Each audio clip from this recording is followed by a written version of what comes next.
एक बार की बात है, एक गांव के आसपास एक घना जंगल था। वहाँ बहुत ही खतरनाक चुड़ैल का साया था। लोगों ने चुड़ैल से बचने के लिए एक तांत्रिक की सहायता से गांव के चारों तरफ एक घेरा बनवा दिया था। एक दिन देखो भाई, मेरी बात को सब लोग ध्यान से सुनो।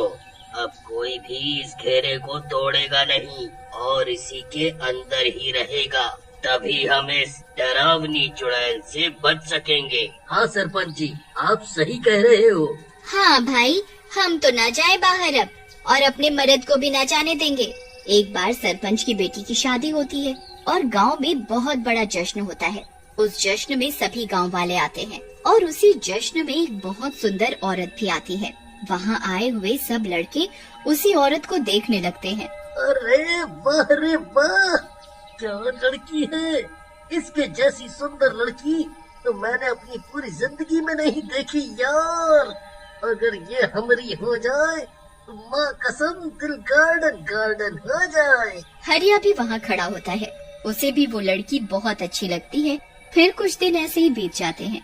वो लड़की कुछ दिनों बाद फिर गांव में आती है और गांव के बाजार में घूमने लगती है और घूमने के बाद जंगल की तरफ जाती है और पता नहीं कहाँ गायब हो जाती है। अरे राजू भैया, हम सोच रहे हैं कि अब जब ये सुंदर लड़की आएगी तो हम अपने दिल का इजहार उससे कर दूंगा। हाँ हाँ, क्यों नहीं। नहीं मुन्ना, तुम्हें ऐसा नहीं कहना चाहिए। मुझे तो वो लड़की शरीफ लगती है। मैं तो अपने प्यार का इजहार आज करके रहूंगा और उस लड़की का पीछा करूंगा। देखूं तो वो रहती कहाँ है। अगले दिन जब वो लड़की वापस जाती है तो मुन्ना उसके पीछे पीछे जंगल में चला जाता है। चलते चलते वो लड़की गायब हो जाती है और अगले दिन मुन्ना की आधी खाई लाश गाँव वालों को मिलती है। अरे भाई, ये मुन्ना को किसने मार डाला? ये जंगल गया था क्या? पता नहीं, कल गुस्सा होकर चला गया था। पता नहीं किसने इसका ये हाल किया होगा। फिर इसी तरह वो लड़की गांव में आती और फिर जंगल में गायब हो जाती। उसके आने की वजह से धीरे धीरे गांव में लड़के गायब होने लगे। एक दिन फिर वो लड़की गांव में आती है। हरिया को देखती रहती है और हरिया भी उसे ही देखता रह जाता है। बस बहुत हुआ, मैं इस लड़की से सच्चा प्यार करने लगा हूँ और अब इसके बिना मैं नहीं रह सकता। मैं आज ही इसके पीछे जाता हूँ और इससे शादी की बात करता हूँ। हरिया एक नेक और साफ दिल का लड़का होता है और सच्चे मन से उस लड़की के पीछे जाता है। तुम मेरे पीछे क्यों आ रहे हो? चले जाओ यहाँ से। सबको पता है इस जंगल में चुड़ैल का साया है। चुड़ैल तुम्हें भी मार देगी। जाओ, गांव वापस चले जाओ। नहीं, मैं नहीं जाऊंगा। अगर मुझे खतरा है तो तुम्हें भी तो है और मैं तुमसे प्यार करता हूँ। अगर तुम मुझे न मिली तो बदले में मुझे मरना भी मंजूर है। तुम यहाँ क्यों आती हो? क्या चुड़ैल ने तुम्हें डरा रखा है या तुम किसी मुसीबत में हो? बताओ, मैं तुम्हारा साथ दूंगा। नहीं नहीं, तुम जाओ। मैं तुम्हें कई दिनों से देख रही हूँ, तुम अच्छे इंसान हो। मैं नहीं चाहती कि चुड़ैल तुम्हें भी मार दे। तुम यहाँ से चले जाओ। हरिया उस लड़की की बात नहीं मानता और देखते ही देखते उस लड़की की आंखें लाल हो जाती हैं। चले जाओ, चुड़ैल मुझ पर हावी हो रही है। चले जाओ, नहीं तो मैं तुम्हें भी मार कर खा जाऊंगी। जाओ। अरे मर गया रे। लड़की पूरी चुड़ैल में बदल जाती है और हरिया को घूर घूर कर देखती रहती है। लेकिन हरिया भागकर गांव पहुंच जाता है। गाँव वालों, वो लड़की, वो सुंदर लड़की जो हमारे गांव में आती थी, वो ही चुड़ैल है। क्या कहा तो भाई? अगर वो चुड़ैल है तो हमारे गांव में कैसे आई? गांव में तो तांत्रिक बाबा ने घेरा बनवा रखा है ना। और तुम उनका पीछे जंगल में गए क्यों थे? अब सबकी नजर उन लड़की पे है तो तुम ऐसा कह रहे हो ताकि कोई उसकी तरफ न देखे। क्यों हरिया भैया? हम तो पहले ही कह रहे हैं कि वो लड़की आपके लिए अच्छी है, शादी कर लो उससे। हरिया सबको बहुत समझाता है लेकिन कोई उसकी बात नहीं मानता। सब लोग वहाँ से चले जाते हैं। हरिया अपने घर जाता है और डरा सहमा रहता है। वहीं दूसरी ओर चुड़ैल का साया उस लड़की से हटता है तो वो गांव में फिर से आती है और हरिया को ढूंढने लगती है। अरे भैया सुनो, ये हरिया का घर कौन सा है? अरे भाभी, वो सामने वाला घर है। भाभी? तो हरिया ने सबको बता दिया कि हम शादी करने वाले हैं? नहीं, बताया तो कुछ और ही है, पर हम समझ गए। वो आपसे बहुत प्यार करता है। जाइए, घर पे है वो। फिर वो लड़की हरिया के घर जाती है। हरिया डरते हुए दरवाजा खोलता है और उस लड़की को सामने खड़ा देखकर बहुत डर जाता है। तुम नहीं नहीं नहीं, मुझे माफ कर दो, मुझे मत मारना। मैं अब तुम्हारे पीछे कभी नहीं आऊंगा। अरे डरो नहीं, मैं तो तुमसे प्यार करती हूँ। मैं तुम्हें भला क्यों मारूंगी? बस तुम्हें मुझसे शादी करनी है ताकि मैं हमेशा के लिए इस गांव में रह सकूं और हर रात मेरे अंदर की चुड़ैल गांव वालों को मारकर अपनी भूख मिटा सके। लेकिन तुम गांव में आई कैसे?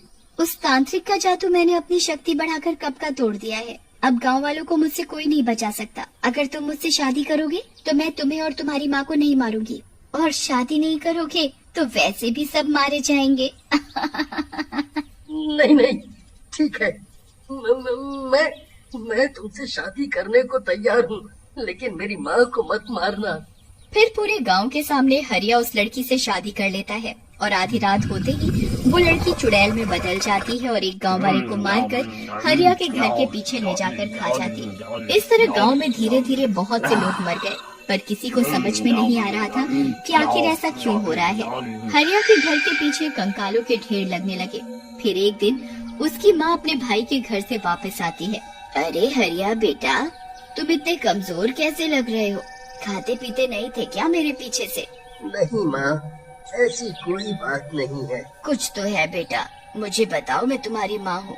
हरिया अपनी माँ से लिपट जाता है और रोने लगता है और रोते हुए अपनी माँ को सब बताता है। अरे बाप रे, तू इतनी मुसीबत में था तो किसी को बताया क्यों नहीं? सरपंच जी को बताता। मैंने सबको बताया माँ, लेकिन किसी ने भी मेरा यकीन नहीं किया। फिर इस चुड़ैल ने मुझे धमकाया भी कि वो तुम्हें मार देगी अगर मैंने किसी को बताया तो। माँ, मुझे जीवन में एक ही लड़की पसंद आई थी और वो भी चुड़ैल निकली। गांव वाले मरते जा रहे हैं, लेकिन मैं कुछ नहीं कर पा रहा। तू नहीं कर सकता, पर मैं तो कर सकती हूँ ना। फिर हरिया की माँ उसी तांत्रिक के पास जाती है और उसे सारी बात बताती है। वो चुड़ैल और भी ज्यादा शक्तियाँ लेकर आई है और किसी लड़की के शरीर पे उस चुड़ैल ने कब्जा किया हुआ है। अभी तो मेरे बनाए घेरे में घुस गई, लेकिन इस बार ये नहीं बचने वाली। तुम्हारे बेटे से शादी करके उस चुड़ैल ने खुद ही हमारा काम आसान कर दिया। अब वो चुड़ैल तुम्हारे बेटे के हाथों ही मरेगी, क्योंकि पति परमेश्वर के समान माना जाता है। ये लो, ये माता का त्रिशूल ले लो और अपने बेटे से कहना जब उसकी पत्नी चुड़ैल रूप में होगी तो ये त्रिशूल उसकी नाभि में मार दे। फिर हरिया की माँ तांत्रिक के साथ गांव जाती है और सब गांव वालों को सच बताती है। सब लोग जमा होते हैं। हरिया भी त्रिशूल लेकर वहीं खड़ा होता है। तभी रात होते ही हरिया के घर से डरावनी आवाजें आने लगती है और वो सुंदर लड़की बाहर आती है। उसकी आंखें लाल होती हैं। हरिया, तुम तांत्रिक को लाए हो। हरिया, तुमने ऐसा क्यों किया? मैं तुमसे प्यार करती हूँ और तुम मुझे ही मारना चाहते हो। नहीं, मैं भी तुमसे प्यार करता हूँ और तुम्हें इस चुड़ैल के बुरे साए से मुक्त करना चाहता हूँ। फिर देखते ही देखते वो लड़की एक चुड़ैल में बदलने लगती है, जिसे देखकर गांव वालों की आंखें फटी की फटी रह जाती हैं। अरे मर गया रे, ये हरिया भैया तो सच कह रहे थे। किसी ने हमारे मासूम गांव वालों को मारा है। मार दो हरिया भैया, इसको मार दो। हरिया, इस त्रिशूल से चुड़ैल की नाभि में वार करो। लड़की पूरी तरह चुड़ैल में बदल चुकी होती है। मैं किसी को जिंदा नहीं छोड़ूंगी। ऐसा बोल चुड़ैल हरिया की माँ की तरफ बढ़ती है और उसे गर्दन से हवा में उठा लेती है। हरिया को बहुत गुस्सा आता है और वो जल्दी से चुड़ैल की नाभि में त्रिशूल मार देता है। अरे मर गई रे। हरिया, अब तुम्हारी पत्नी पे जो चुड़ैल का साया था वो खत्म हुआ। फिर तांत्रिक हरिया की पत्नी को अपनी शक्तियों से होश में ले आता है। अरे, मैं यहाँ कैसे आई? मैं तो जंगल में लकड़ियाँ काटने गई थी। मेरा नाम रजनी है। मैं पास के ही गांव में रहती हूँ। सब गांव वाले उसे पूरी बात बताते हैं। फिर सब मिलकर हरिया और रजनी की शादी फिर से बड़ी धूमधाम से करवा देते हैं।